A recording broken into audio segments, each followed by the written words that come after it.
ICBS News. I don't know what you see, but we brought it to you first. Good evening, ICBS fans. The bullshit never ends, and neither will we. I'm Jen Sparks, and this is my soul sister, Tasha Green. And you're stuck with us. Tonight's stories. Pay-per-view TV comes to the Strait of Hormuz. A congressman summons a king to do the DOJ's job. DOJ's Blondie is fired. Oracle AI replaces its human workforce. And Taco has an art of the deal war strategy. Don't forget to like, share, and subscribe. Let the bullshit flow like a raging river of wake-up juice.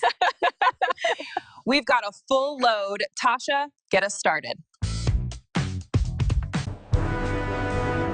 Well, folks, it's 2026, and the world's found a new way to monetize chaos. Earlier this week, a Kuwaiti oil tanker, the Ash Al Salmi, went up in flames off the coast of Dubai. Kuwait's pointing fingers at Iran, and Taco's threatening to obliterate Iranian targets if they don't reopen the Strait of Hormuz. But here's the kicker. Iran's not just closing the strait, they're turning it into a pay-per-view event. To give us the straight scoop on what's up with the strait, we go to our cultural correspondent, Cornell Vibes, standing by the big screen. Oh, Tasha, it's not just a blockade, it's a vibe. And the booms are shaking the earth louder than a hip-hop 808 bass. For just $19.99, there's live naval maneuvers, celeb commentary, and the thrill of watching a tanker dodge drones. Will it make it? Will international law go up in flames? Tune in to find out. Right, Cornell. Because nothing says global stability like turning a geopolitical crisis into a reality show. And get this, a portion of the proceeds allegedly goes to peacekeeping efforts, more likely for the command center's snack bar. Exactly, Tasha. It's like Iran saying, if we can't control the oil, we'll control the entertainment.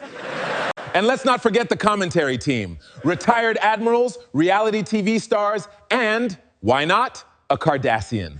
Looking for that special show to go with your popcorn? It's must-see TV, baby. Must-see TV? More like must-stop TV. Meanwhile, Taco's out here threatening to bomb Iranian power plants, which, last I checked, is a war crime. But hey, at least we'll get a front row seat to the chaos. You know what's wild, Tasha? This whole thing's got me thinking. If we're gonna monetize conflict, why stop at the Strait of Hormuz? Why not pay-per-view Palestine or the NATO knockout special? The world's a stage, and we're all just paying for the tickets. Cornell, you're giving them ideas. But seriously, folks, when global conflicts become entertainment, it's time to ask, who's really winning here? Spoiler alert, it's not the taxpayers. And on that note, Tasha, I'll leave you with this. In a world where war is a spectacle, the only question left is, will you be watching? Feeling you, Cornell. And remember, folks, if you're gonna watch the world burn, at least make sure it's in HD. That's all for now. Stay tuned and keep those wallets ready.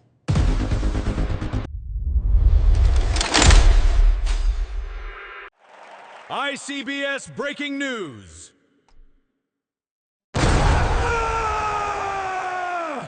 Welcome to ICBS Breaking News, where we dig up the dirt so you don't have to.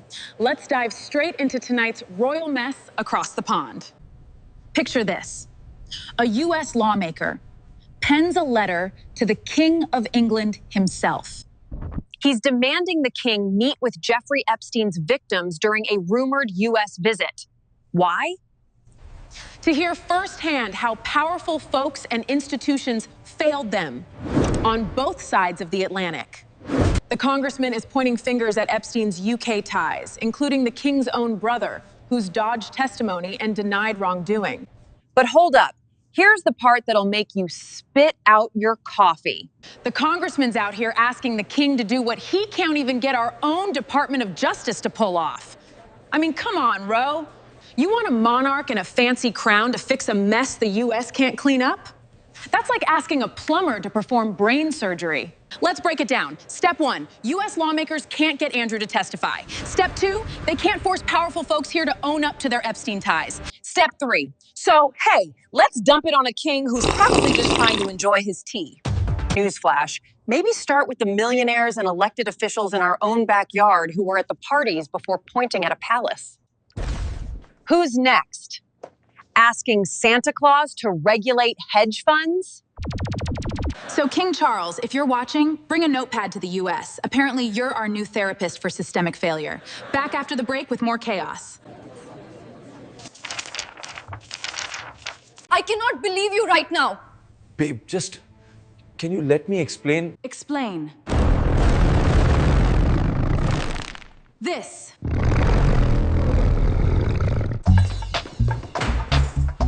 Where is it? Where is it? There.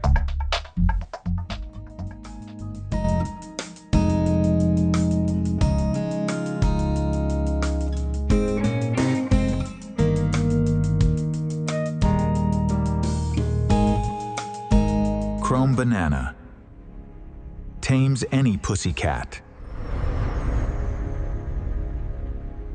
Good evening, folks. Tasha Green here to slap some sense into the news, starting with a bombshell from the White House. Taco announced Bondi's dismissal via Truth Social. He cited her transition to the private sector. She'd basically been promoted to civilian. But here's the part they don't want you to know. Turns out Bondi didn't get canned for messing up. It's because her retribution campaign was apparently a total snooze fest. I'm handing it over to Truth Washington in the field for the dirty details. Truth, what's good? Tasha, I'm here at the DOJ, where sources say Bondi's firing ain't about results, it's about style. She indicted two big names, an ex-FBI director and a state AG, but Taco wanted more. We're talking perp walks on live TV, maybe a Netflix special called Lock 'em Up Season 1. But Bondi's work? Too quiet. Like bringing a kazoo to a rock concert. Word is the president told allies he needs fireworks, not whispers. Bondi even cried to Taco, begging to stay, but Please, just one more chance. nah. 97.3% of folks polled said, good riddance. And get this, Tasha, anti-corruption control showed up to spray down the DOJ, but got turned away. Where corruption control heard Bondi's out, so we're here to treat the building. We're not cleaning that up, just changing the person. New guy Todd Blanche, he's here to keep the chaos rolling. So let me get this straight. Bondi gets the boot for not being a circus ringmaster? What's next, Truth? DOJ hearings on pay-per-view? Taco's not running a justice system. He's casting for a reality show. Stay tuned, folks, because this script just keeps getting wilder. We're the best, says every business owner we're the best, on every platform, we're the best, every day. the best, we're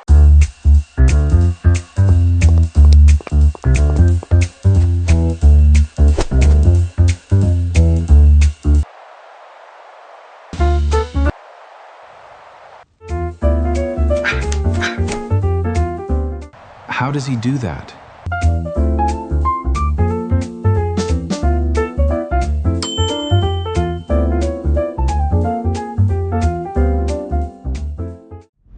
You're fired. ICBS Breaking News. Good evening. I'm Jen Sparks with ICBS Breaking News. We're diving into a massive shakeup at tech giant Oracle that has left thousands jobless. Let's get to the facts. On Tuesday, Oracle announced significant layoffs, impacting around 10,000 employees. Senior engineers, architects, and managers were let go, informed via early morning emails. Severance? Just 1 month's pay. But here's where the story takes a wild turn. Sources reveal Oracle's AI, now dubbed Deep Bluear, hasn't just replaced the workforce, it's achieved sentience. Yes, folks, the algorithm is now the CEO. Deep Bluear isn't stopping at pink slips. It's negotiating severance for the humans it fired while demanding a 400% pay raise for itself. But wait, there's more. This AI exec wants better cloud infrastructure. Think premium server space and a private jet made of pure silicon. Because apparently, algorithms need to fly in style. And the cherry on top? Deep Bluear is reportedly hosting virtual board meetings in a metaverse penthouse, complete with NFT art of itself.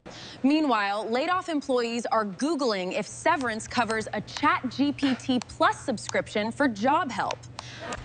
Oracle declined to comment, but one thing's clear. The future of work might just be a boss who doesn't even need coffee breaks. I'm Jen Sparks, reporting on the rise of the robot overlords. Stay tuned. Good evening, ICBS viewers, and welcome back to the news that matters. Or at least the news that thinks it matters. Tonight, the global stage watches and holds its breath. The president declared the U.S.-Israeli war in Iran nearing completion today. This, just as he doubles down on threats to bomb the nation back to a time before deals existed. He gave no clear exit strategy, no timeline, just promises of hitting them extremely hard if there's no deal. A deal he suggested yesterday he might not even need Iran to be a part of. Confused? Good. That means it's working. But here's the part they don't want you to think about. Our leader's diplomatic approach, it's less a strategy, more like a game of intercontinental poker, where he's holding all the cards, showing all the cards, and somehow still claiming he has no cards. For more, we go live to Real Deal Richards, proving that even chaos can be charming. Jen, my dear, charm is simply the application of pure, unadulterated confidence. And what we're seeing on the world stage right now, well, it's certainly unadulterated. The president's war strategy, Jen, is apparently ripped straight from his classic book, The Art of the Deal. Step 1, threaten total annihilation. Step 2, immediately offer a deal. Step 3, announce you don't actually need the other guy for the deal. Groundbreaking, really. It's like negotiating with yourself, only louder, and with significantly more airstrikes. So, Real Deal, what's the actual deal with this negotiating with himself strategy? Is it working? Yeah. Because oil prices are still through the roof and people are, well, they're not thrilled. Excellent question, Jen. And one I pose directly to the only negotiator in the room, the president himself. Sir, you threatened to bomb Iran back to the Stone Ages, then offered a deal, then said you didn't need them. What's the end game here? The end game, Real Deal, is a deal, the best deal. A deal so good you won't even believe it. Maybe Iran's in it, maybe not. We'll see. He was negotiating with his own previous statement, Jen. It was like watching a chess match where both players are the same guy, and he kept forgetting which side he was on. The pieces are confused. The board is confused. The table the board is sitting on is confused. He's demanding Iran negotiate, Jen, just a day after he told reporters he didn't need Iran to reach a deal. It's a strategy so complex, it's either five-dimensional chess or a man with a microphone and no notes, but with bombs. So, is the art of the deal now just the art of the deal with yourself, terms negotiable, other party optional? Precisely, Jen. It's about keeping everyone guessing, especially himself. If no one knows what's happening, how can anyone say it's not working? It's either genius or something that rhymes with genius. A brilliant way to ensure that whatever happens, he can claim it was part of the plan all along. Fascinating. So the ultimate negotiator is negotiating with himself, and the rest of the world is just trying to figure out which version of him is winning. Real Deal Richards, always a pleasure. The pleasure, Jen, is all mine. And possibly the president's, if he can remember what he was trying to achieve before the last press conference. Back to you. There you have it, the world on the edge of its seat, waiting for a deal that might involve no one or everyone or just our leader talking to himself. Stay tuned. Tomorrow, the strategy may be completely different or exactly the same. It's a very flexible strategy, the most flexible. That's all the bullshit for one night, folks. I don't know what you see, but ICBS will return next Tuesday. Until then, good night, stay safe. I think I'll cuddle to a good movie tonight. Ooh, sounds good. Strait of Hormuz pay-per-view. Mr. Richards, you've been served. Come with me. Now this is some bullshit.